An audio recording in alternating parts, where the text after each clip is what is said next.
مساء الخير، ازيكم عاملين ايه؟ انا جاي النهارده اجاوب على سؤال اتسالته. علي، ممكن تقول لنا مميزات وعيوب الفضه؟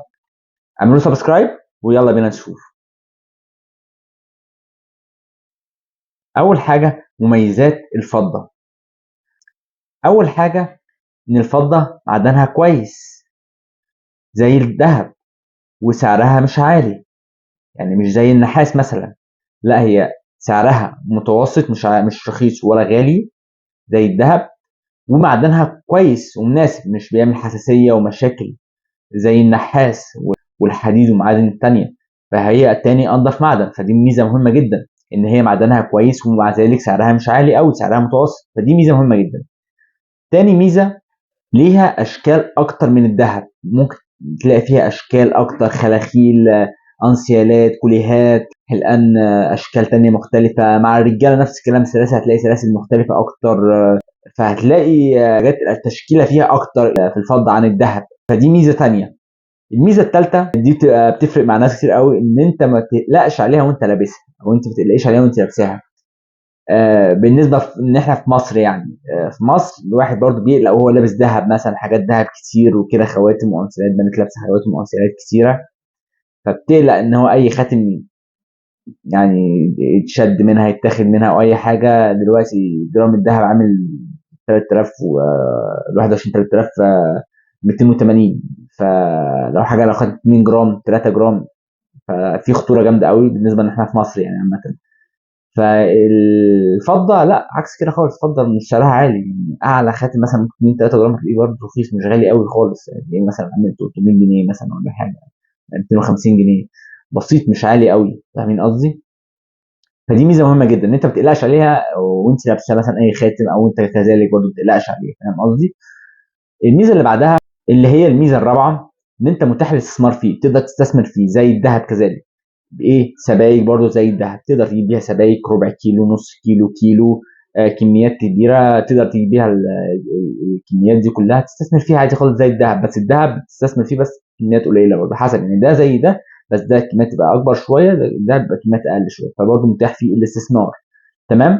الميزه اللي بعدها، اللي هي ميزه مهمه جدا جدا جدا، اللي تقدر تنفذ بيه حاجات هاند ميد زي ما انت عايز، اوزان براحتك، اشكال مثلا، اسم مثلا كليه عليه اسم هنا، حلق عليه اسم، مش عارف ايه عليه اسم، الوزن اللي انت عايزه 3 4 5 جرام اللي انت حابه. لكن الدهب تيجي تعمل سلسله عليها اسم كده، اخرك يبقى 2 جرام 3 جرام، عشان ايه؟ السعر ما يعلاش قوي، وبعيار معين 18 عشان ما يعلاش 21. فهي الفضه يديك راحه في شغل هاند ميد احسن، في شغل عموله، تقدر تشكل مثلا، تعمل دبابيس، دبوس، تعمل حاجات معينه، كافلنج، الحاجات اللي هي بتاعت اللي هي بتاعت الافراح، فتقدر تشكل بيها اشكال اللي انت عايزها في العموله، الشغل العموله كله. فده ميزه مهمه جدا دي. والميزه الاخيره انها بتقبل الطلقات كلها، بتقبل طلع البلاتين، طلع الذهب، طلع الفضه، طلع النيكل، طلع الروز جولد، كل الطلقات كلها بتقبلها الفضه. فدي كل مميزات الفضه. نخش بقى في عيوب الفضه. عيوب الفضه هم عباره عن حاجتين بس، مش كتير، عيوب الفضه مش كتير قوي، وهم معروفين، وانا عملت فيديوهات عنهم قبل كده. اول عيب، ان الفضه للاسف لما بتتباع كاكسسوارات، كخاتم، انسيال، كوليه، سلسله، حلق، اي حاجه، بتقل في سعرها زي ما انتم عارفين، مصنعيتها اعلى من جرامها، عشان هي رخيصه، فعشان كده المصنعيه بتبقى اعلى من جرامها. فدي حاجه معروفه، قلتها قبل كده ليكم. العيب الثاني، ان الفضه للاسف بتاكسد مع عوامل معينه، مش بتاكسد وخلاص، بتاكسد مع عوامل معينه. ايه هي؟